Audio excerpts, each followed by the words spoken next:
Hello, good afternoon, everyone, or good morning. On behalf of the Canadian Municipal Network on Crime Prevention, I would like to welcome you to this webinar. My name is Felix Munger, and I work for the Canadian Municipal Network on Crime Prevention. I'm joining you today from the Waterloo region, and I would like to acknowledge that this is the traditional lands of the Haudenosaunee, the Anishinaabe, and the Neutral people. I'd like to get started. Amanda. Thank you. So I'm grateful and really believe that we have a significant opportunity to have a discussion that can lead to a better understanding as relates to missing children in Canada, and most importantly, how we could work together to find missing children and prevent them from going missing. So I am the CEO of Missing Children Society of Canada, and our organization has been serving children, families, and partnering with police for over 34 years. We are a national organization, and we are supporting families nationwide. You know, when we talk about, when I had the conversation with Felix about an opportunity to be part of this discussion today and share a bit about the work that we do, you know, there's a strong alignment as it relates to community safety. And, you know, from our perspective, our communities are only as safe as the way we protect our most vulnerable, and that is our children. And so being able to contribute as an organization alongside community and alongside police to the protection of children is our opportunity to make a real difference.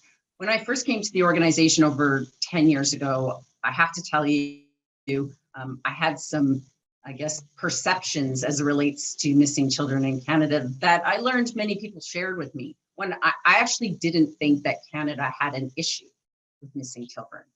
And I was shocked to learn the statistics. So in 2019, there were over 40,000 children reported missing in our country. And that report and statistic is from the National Center for Missing Persons and Unidentified Remains through the RCMP. And it really was a moment where that kind of shock led to me wanting to understand more. Really, who is a missing child? Because I thought missing children were the Amber Alerts. That's how I thought that really the missing children that we have in our country were represented by the Amber Alerts that I received. So it was important for me to understand who is a missing child and why did they go missing. Naturally, the next piece of that is, how are we responding when a child goes missing?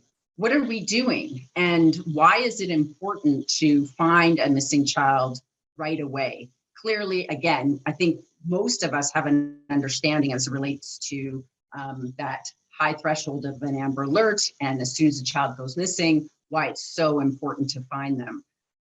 And I think, you know, how we can come together as a community. Certainly, there's many reasons we are having a national conversation right now about how we work together as a community and what we can do.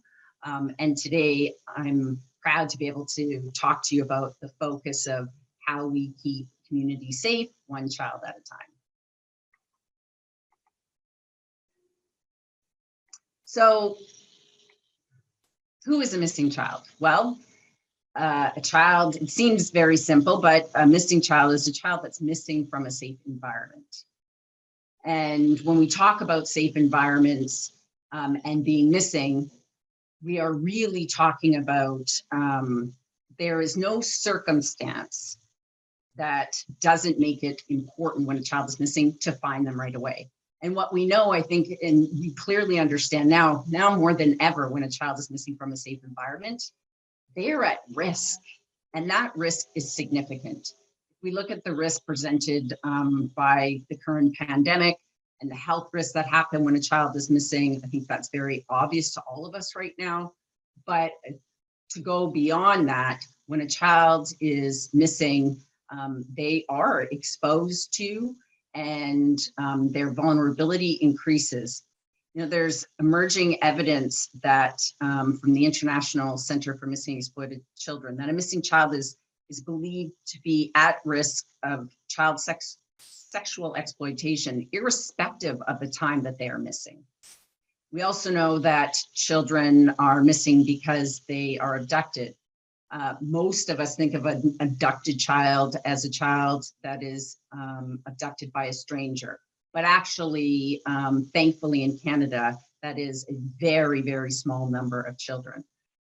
Abductions are predominantly in Canada, the highest statistic is around parental abductions. And again, I think there's, people believe that there is not a significant danger when a child is abducted by a parent.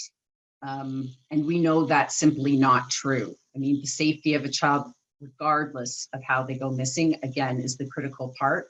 But, it doesn't take us long to think about the case of the Amber Alert in Quebec not long ago, and the result of those children being abducted by a parent.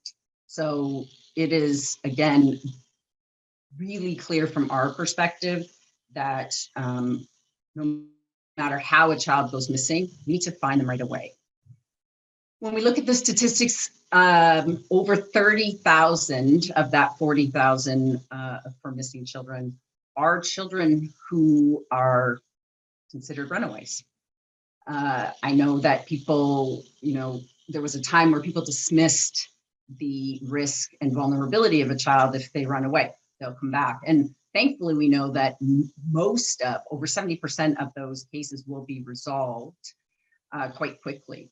But again, it is the amount of risk and vulnerability that can happen to a child when they're missing and how that affects the rest of their lives. And we have the ability to do something about that. I'm excited to be able to share, as we come together, the difference that we can really make. So what we also understand is that being able to find a child as fast as possible requires an entire community to understand that child is missing, to be able to have a response, to be able to help, and to really provide information to the frontline response, which is police, when a child is missing. And so we've worked with partners across Canada. We've worked in partnership with police across the country, and we're grateful to represent Canada in the Global Missing Children's Network alongside our CMP. So we have the opportunity to look at what our partners are doing around the world, 30 other countries, and their response to missing children. There's a gap of response currently that needs to be addressed and that we've worked with our partners to address. So if I go back to that awareness component and receiving information as quickly as possible about a missing child and being able to take that information and do something with it. In Canada, we have our Amber Alert program, incredibly powerful. But every single day, as you see from the statistics, children are going missing from across the country. And those children are in your community. And we require the ability to be able to have the communities understand who those children are and then get information back as quickly as possible so we can bring that child to a safe environment, so we can reduce the harm, reduce the risk, and change that child's life by returning them to a safe environment right away.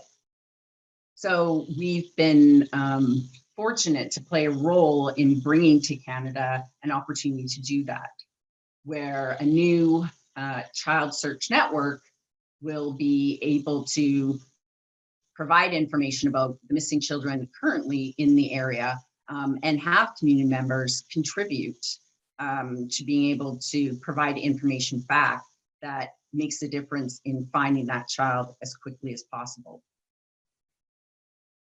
What I'm hoping is that there is the conversation that's happening around partnering differently with police, about engaging community, about bringing government, social sector together, really empowers and enables us to protect children in a way that we haven't done before. There isn't just one organization. There isn't just one community who gets it right. There isn't just one police service. It actually requires all of us to work together in a framework, in a strategy that says the most important thing we can do is to protect each other, to ensure that our communities are safe, and that the ways that we can do that are coordinated and really make a significant change. So I know I'm talking fast, which is completely unlike me. I tend to grab a moment like this, if you know me, and not quite let go of it. But I definitely promised Felix in particular that I wouldn't seize every single minute. What I really was hoping is just to present some information that, one, educated you if you didn't really understand the effect of missing on children. Two, if you didn't know how many children are missing in our country, I guarantee you had the same reaction that I had when I understood. You have significant roles in the community. I'm hoping that you see a way to be able to take the work that you're doing, the role that you have, and come together in this unique opportunity of protecting children. And through technology, we can connect differently and we can share differently. And I know that there is an ability to change protection of children and supporting each other in that effort. And I would be very excited to be able to talk to you more about that. I'll give you one example of how where we're headquartered in Calgary, we're doing that. We have partnered with the Calgary Police Service for just under 10 years and bringing together this new and unique opportunity to fill the gap of response as it relates to finding missing children beyond the Amber Alert program. And we took that and now have partnered with our CMP nationally through an MOU agreement. And recently a resolution was passed by the Canadian Association of Chiefs of Police identifying the MCSC Child Search Network as the national support tool to Amber Alert. And you'll see it launching across the country. But we went to our City of Calgary Council and the municipality and asked them to participate, asked them to come together as a council, endorse us, but partner with us in a way that would engage all the citizens in our community to be a city united with a tool of technology to immediately respond if a child goes missing and to prevent children from going missing, which is the ultimate goal. Our city council unanimously said yes, and we're welcoming the partnership and moving forward. So I thank you again for the opportunity to share our work. I would welcome any conversation, email exchange, or opportunity to share with you about our efforts. And I thank Felix for the opportunity to share today. Okay, thank you, Amanda. 40,000 kids in 2019. I guess like many others, I had no idea. Amanda and Maureen come, I think, from different perspectives to this work. And so now that you've had a short presentation from Amanda, and I hope we can deep dive a little bit deeper during the question and answer period. But I would look forward to handing it over to Maureen and have you talk about your experience with missing persons. Thank you, Maureen, for being here. Thank you so much, Felix. I've got a couple of three themes here that I just wanted to outline. I want to explore missing. So what exactly is this issue or problem of missing? What are the needs and gaps? And when I'm looking at needs and gaps, I'm looking at all missing persons. I don't care whether they're a child, an adult, a senior, immigrant, someone who lives in this country or not. If they're missing in Canada and there's a family concerned, then they're considered missing in what I'm looking at. And the last thing is, how can you help? So as I present, I'd like to have you think about how you can help, because I've got a lot on the plate, a lot on the go, and it's going to take community to respond. I don't do any presentations without including my son, Daniel, who was 28 when he went missing in November of 2011.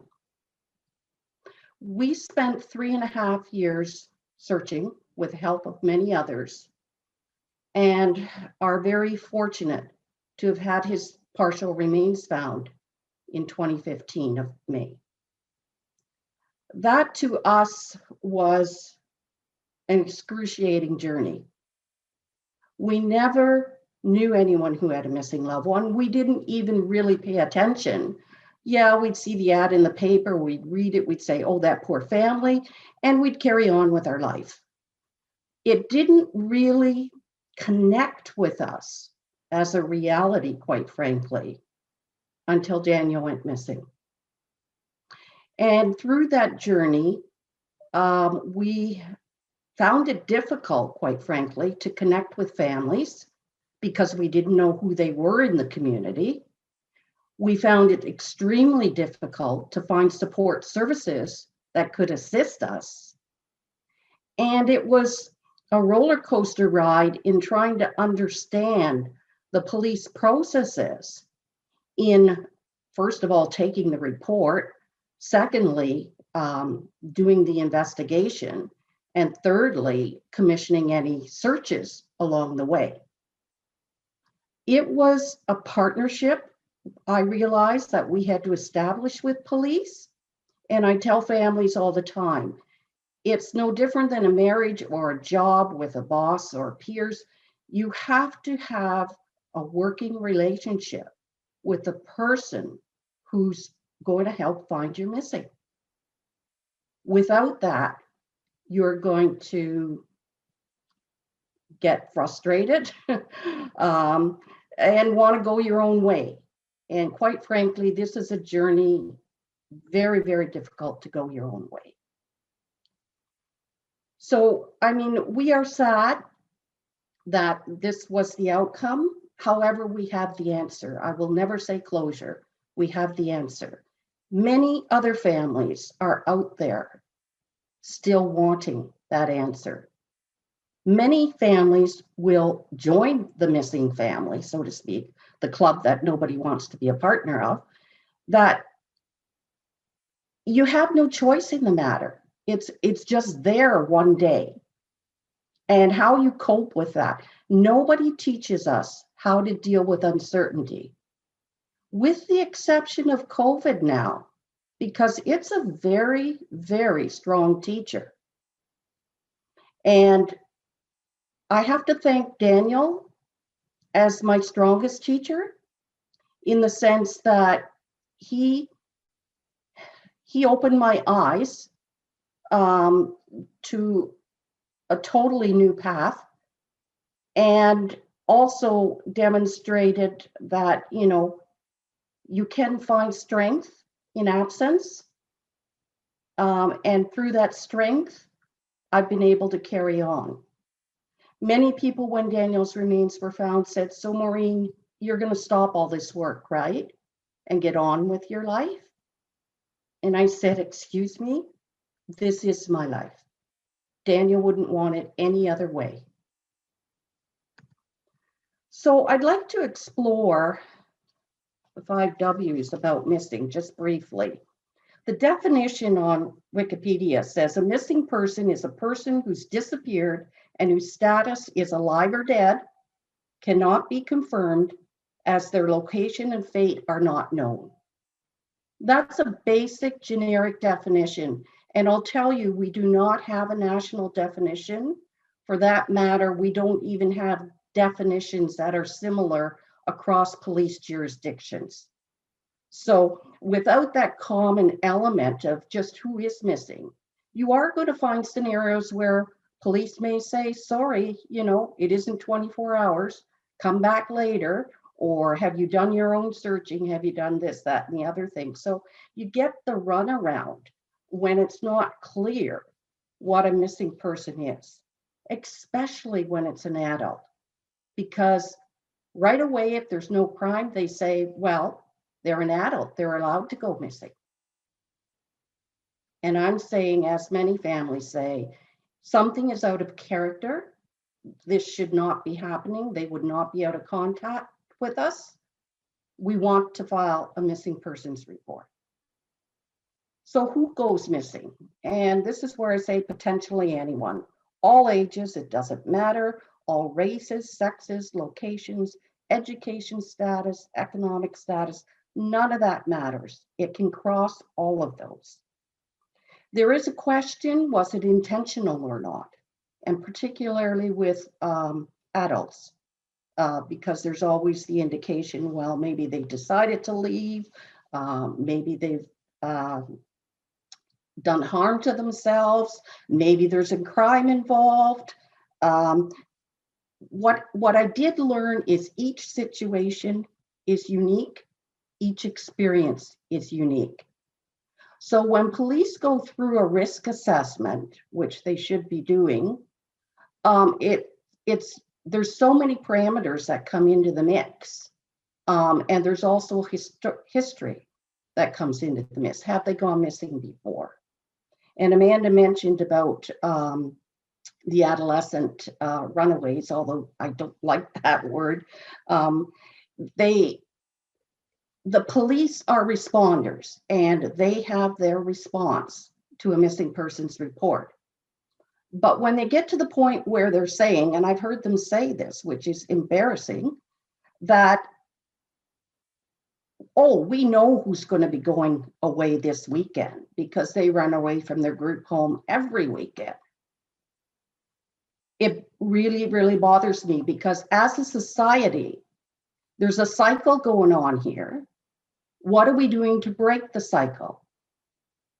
If 70% of police resources are being expended on missing adolescents, it's no wonder they can't get to the cases of the other missing people.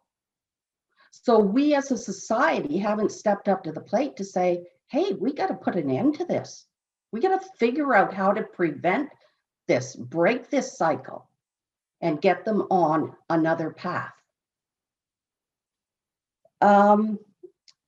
There's various jurisdictions or policing in Ontario, be it municipal. The OPP is huge, who also do contracting to other smaller municipalities, and of course, the RCMP. There's also the NAPS policing, the Native policing, and they're quite a large group in Ontario. Again, from a relationship standpoint, I'm not sure how much we're sharing best practices and lessons learned so that we can, in fact, all move forward in a better way. There's other jurisdictions outside of Canada, obviously the Canada-US border, there's lots of activity that goes on there, and Interpol plays a role when someone goes missing internationally. So there's lots of players in this field. When I first got started, I thought police was a be all and end all. If you have a missing person, you deal with police. Then I recognized very early, well, police aren't counselors. They're not equipped to provide families with emotional support. So who do we go to? I learned very quickly there's nobody to go to because traditional counselors don't know about ambiguous loss. And I'm going to explain that a little further on. But it really felt like we were on our own. And it's no wonder why families don't jump into, setting up search teams and, trying to get these posters up everywhere and anywhere, because there is no one to turn to help you walk through that process, or at least understand it. Amanda gave some stats, and I've got some stats later on that I'll share in regards to children and adults. And she mentioned the organization, I believe it was 2012 when they started consolidating statistics. It's called a fact sheet once a year. And it's actually very good. And I'll do a little bit on that as well. So why do they go missing? There's way too many reasons, but little data or research is available. And that's another sector that we need to open the doors so that we do get research happening in Canada. Other countries are well on the way. How many go missing? I can show you that next. So here's a summary, a 5-year summary from the year 2015 through 2019. It's a little busy, but basically it's adults versus children and the Canada total, percentage adults, percentage children. Now, it's important to understand that these are not missing people. These are occurrences. So when I said there were repeat runaways, perhaps on weekends, or someone goes missing multiple times, that's in these numbers. Now, the national folks are trying to stream those duplicates out, but it's still there. And it's based on CPIC transactions, which is the policing system where all incidents get recorded. Missing persons was not there originally years ago, but they are now putting them on, which is a good thing.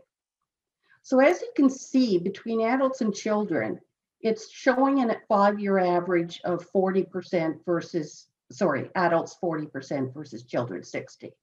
And that's a pretty common kind of breakdown. But if you look at the adults column, the Canada column, you can see that our numbers have gone up and down as well. 2017 was an extremely high year, and I'm not sure why. Again, the data is there, but we don't have researchers who are analyzing that or working it into their research programs. So there's still a lot of work to do. I put the website there, www.canadasmissing.ca. It's an excellent site to go and look at. It is a public site, and it does show selected missing persons and most unidentified remains across Canada. So ambiguous loss, I mentioned, is our experience. A loss that occurs without closure or understanding. It leaves a person searching for answers and complicates and delays the process of grieving. It often results in unresolved grief, frozen, like living in limbo. And I guess that's the state that families are going through. It's an emotional roller coaster ride, and it's like I'm living in a fog. The bottom line, there's no verification of death, and there's no certainty that the person will come back. That's what's different from a normal death. A lot of family and friends will want to treat it like a normal death. And after 3 months, I've had people say, well, aren't you going to have a funeral and put this to rest? No. Until there's physical evidence, nobody's going to want to put it to rest. So it's a different concept. It's not a mental illness. If anything, understanding this is going to prevent a mental illness, because I'm not crazy. It's a situation. So a different way of thinking. That was one of the biggest things that helped me on my journey, was understanding that I'm not going crazy. There's a name I can put to this. And oh, by the way, there's people who know it. So I got thrust into some legislative change as a result of having families meet with police, again, to improve relations and provide an environment where we can solve some of these roadblocks. Police said our biggest roadblock is we don't have a Missing Persons Act. And it was like, okay, why don't we? Most provinces in the West have it. Ontario is one of the biggest provinces. Nobody brought it forward. So I spent 5 years with my MPP, Catherine Fife, pushing for that legislation. It's now in place, and police can now ask for personal information of a missing person and get access to that, or search locations that maybe they haven't been able to, where there is no evidence of crime. So that's the difference. Yeah, we have warrants for, any criminal activity, but when it came to missing persons, they had no access. All the time, families thinking these officers aren't investigating our case. And in reality, we learned they couldn't if they had only told us. So Quebec, New Brunswick, PEI, Northwest Territories, and Nunavut are still outstanding. And I'm hoping somebody will come forward and say, look, I will champion getting this into our province or territory. That led me to another exercise to say, well, there's still a lot of needs that families haven't had met. How do we get the powers that be to recognize this and start doing about it on a bigger platform? Because if we do this in one province, wouldn't it be nice to do it across the country? Understanding there are variances in difference. Through this exercise, it became very, very clear to me that we didn't have a national missing persons framework, something that we can hang our consistency, transparency, accountability, fairness, and equality on, so that we know when someone goes missing, that missing person and the family looking for them are all going to be treated fairly and equally. This was kind of bold from a lot of standpoints, but when I started my own searching, other countries have done this. And I came across Scotland, who implemented their model in May of 2017. And based on 4 pillars: prevention, protect, respond, and support, which are all of the elements required to ensure that there is a cohesive system to be able to address missing persons in our country, countrywide. And basically, prevention is to be able to introduce preventive measures to reduce the number of missing persons occurrences. So we want to be able to do things that will put the numbers down. Respond consistently and appropriately to making missing persons occurrences. So how come today some people get their missing person addressed, get an investigator assigned right away and on the case, and others, the family are told they can't even file a report?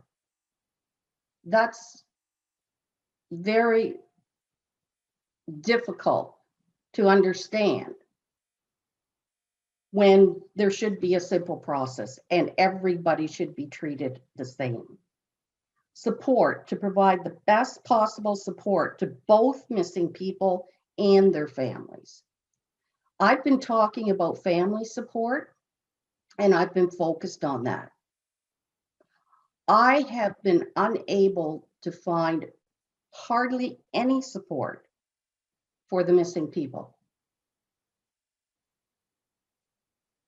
A missing person, I will argue that most people who are trafficked or brought into gangs or drug dealing were first a missing person.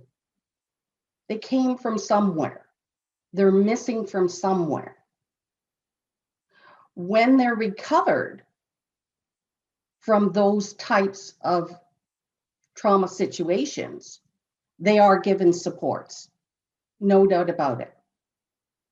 But missing persons, the police say they're found, they're home, case is closed, and that's the end of it. And the family now has this reintegration issue, depending on what the background of their missing person is, where they've been, what they've done. So we really, there's been no medical response in the sense of, supports or help to reintegrate into society. The UK are doing some very interesting things there, thanks to the University of Portsmouth, who do research on missing persons supports. And again, in Canada, I've found very little. If you can prove me differently, I'd love to hear from you. And the last is to protect vulnerable missing people and reduce the risk of harm. Well, isn't that what well-being is all about? Safety and well-being. Protect vulnerable and reduce the risk of harm. And that's when I got this light bulb moment about this, your organization, that, hey, there's a connection here. But has anyone raised it as a concern or an issue? So obviously it requires a lot of integration, multi-sectoral, multidisciplinary, many partnerships with coordination. Huge job. Those are the sectors that need to come together, and there's likely more. So my question is missing part of your community safety and well-being plans? And if it is, I would love to see that. If it isn't, then I'd ask, why not? Do we as a community, would we see this as a community safety and well-being issue? And if it isn't articulated in the plan, then how do we get it acknowledged? So some food for thought there for sure. And I worked with Christine a number of times in just raising awareness about missing persons and trying to garner community support for shining a lens on this. But again, and I must admit, it was me.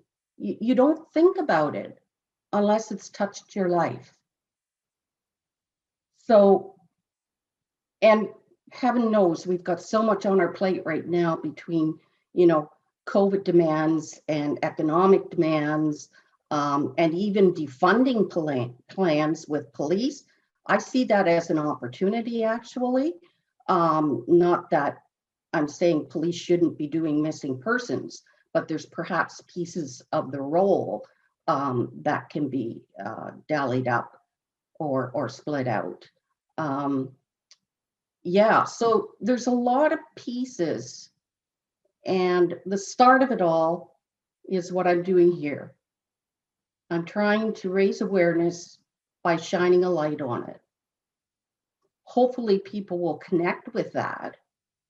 And hopefully the next time they get engaged in working on their community plans or whatever, they'll be able to ask the question and understand why that needs to be addressed. I thank you for this opportunity. And my email is available. I think, Felix, you're going to share that. I'm always open to further discussion or ideas and helping hands. Thank you. Thank you, Maureen.